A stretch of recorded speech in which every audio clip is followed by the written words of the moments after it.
Greetings, fellow mortals. There are times when I randomly look through the coming soon section on Netflix. I know that using Netflix isn't exactly the most popular thing to do right now. Every day that I'm on social media, I see people complaining about Netflix, that they're done with the service, that they're going to cancel their subscriptions. But they never actually do it because they're back to complaining the next day. And to be fair, Netflix did lose a lot of money earlier in the year, but that's because they're charging a lot and taking away features. Jack Sparrowing content is cheap, but I do like to support most of the art that I enjoy, and I like the stand up specials and the K drama variety on Netflix. Plus, sometimes I find something really unique, like The Sandman Show, although the third episode annoyed me and my wife so much that we put a pin in that one. Constantine was written terribly, and hearing Patton Oswalt as the Raven shattered our immersion. Instead, our interest turned to the new Wednesday Addams show, which makes sense. Wednesday is an iconic character in many ways. Perhaps she's even the biggest standout of the entirety of the Addams family. Seeing the trailer for the Wednesday show made me stop and think. I'm not normally the type of guy that likes franchises that go on for way too long. God only knows that I'm sick of seeing different versions of Scooby Doo at this point, and I'm so tired of James Bond, but spy thrillers are my least favorite genre, so who am I to judge that one? Also, I really don't have the affection for Godzilla that other people do. I like to watch an odd movie every now and then, but I can't say that I am a giant fan of the franchise that has watched every single movie. But the Addams Family feels different to me. Perhaps it's the fact that it's a seasonal event. I'm sure that most of you can hear the theme song in your head. October 1st hits, you hear da-da-da-da, snap, snap, da-da-da-da, snap, snap, and you're just hit by a wave of nostalgia from the song. It's not too long of a tune, it's catchy, and you don't hear it all year long. You get it for 1 month. It's a Halloween tradition. It doesn't outstay its welcome. You can miss it because it goes away. Not only that, it's associated with Halloween. Who doesn't like Halloween? It's not a regional holiday like Thanksgiving. It doesn't have the religious history and the commercialism like Christmas. It's just plain fun.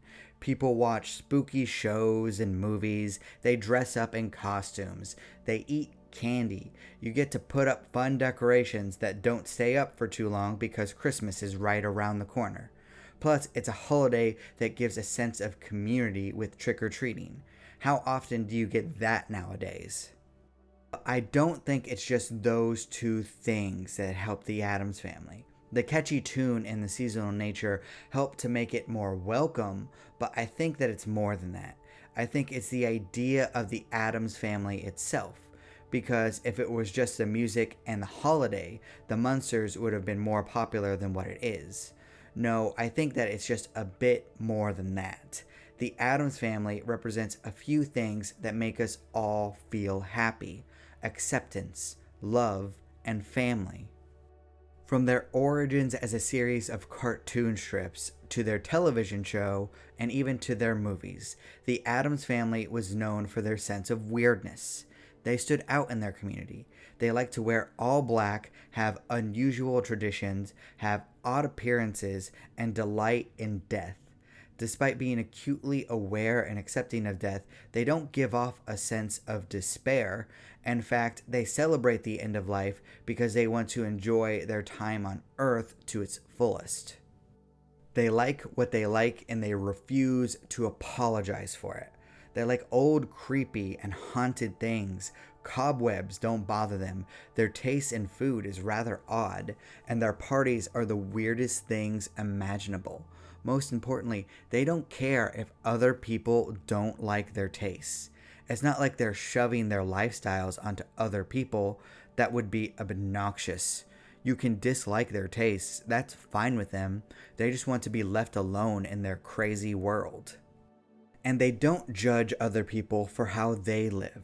Someone could come up to them wearing a neon pink suit covered in daisies, and the Addams Family really wouldn't care. Now, they might do a double take and make a joke, but they would do that with people dressed quote unquote normally. None of them will think less of the other people. It's just not the Addams family taste. But they're not telling anyone how to live their lives. All they care about is treating people fairly. That sense of acceptance always bleeds through every version of the Addams family. Wednesday and Pugsley might lash out at bullies, but they tend to leave people alone if those people are accepting, because all they want is to be left alone. They're not hurting anyone. Well, I don't think so. They make jokes about dying and killing people a lot, but that's really only to their enemies. You know, the people trying to kill them or run them out of town or something like that.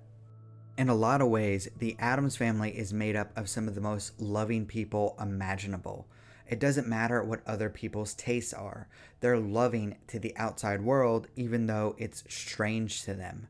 And they love each other unconditionally.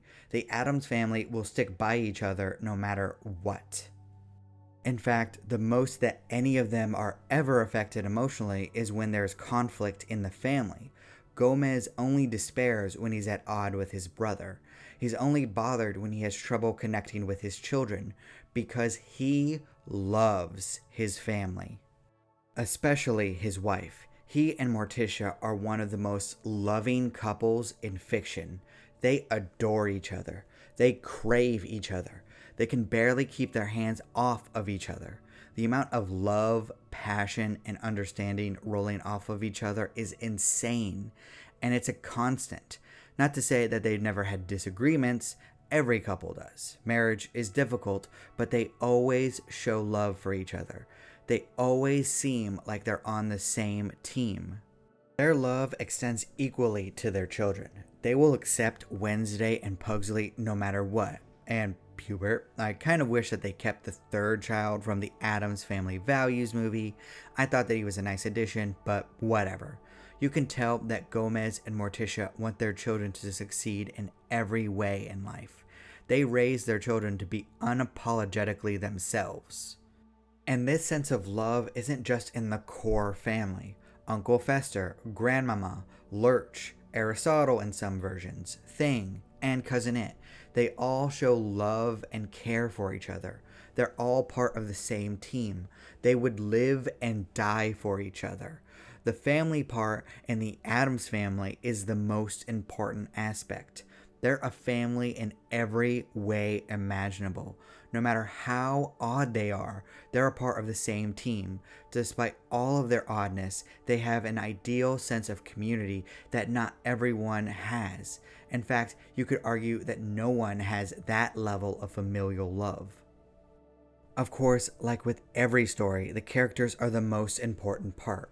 I could say a name, and you could probably picture the characters in your head.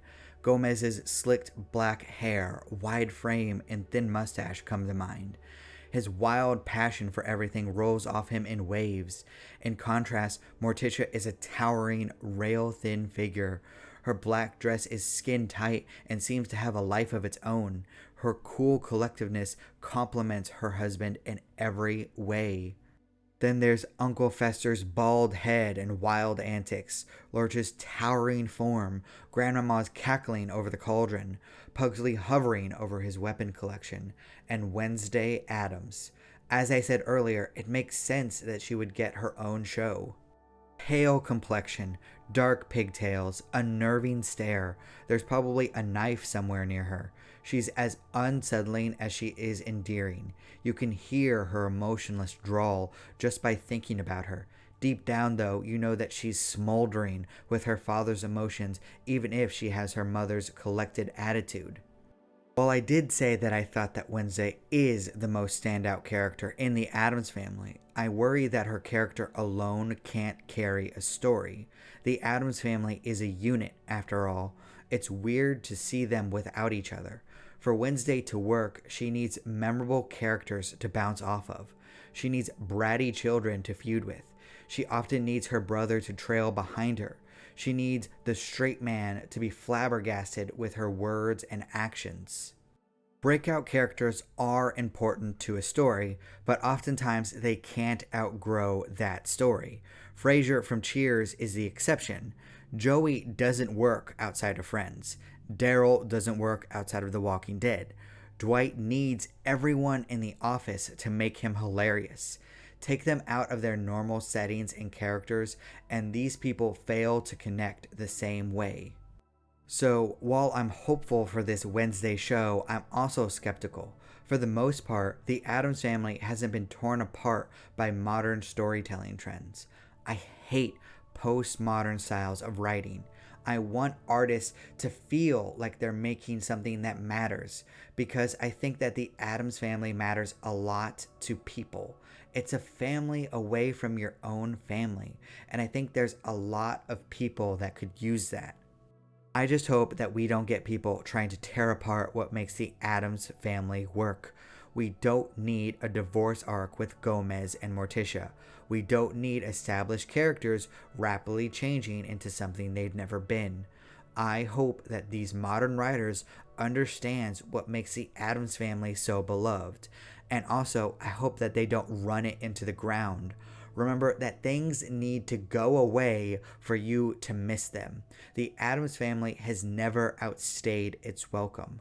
Let's hope that that doesn't change anytime soon. But what do you think? Do you enjoy the Addams Family? Did I miss something that connects with you? Do you think that I'm wrong with my breakdown about why the concept works so well? Please leave a comment below telling me why. I really want to hear your perspectives. And thank you so much for watching. If you like my takes on storytelling, please consider subscribing and liking the video. It would really help me out. Also, remember that I'll be self-publishing my novel, Dance of Frozen Death, at the start of 2023. I hope that you will check it out. I appreciate you. Do not despair.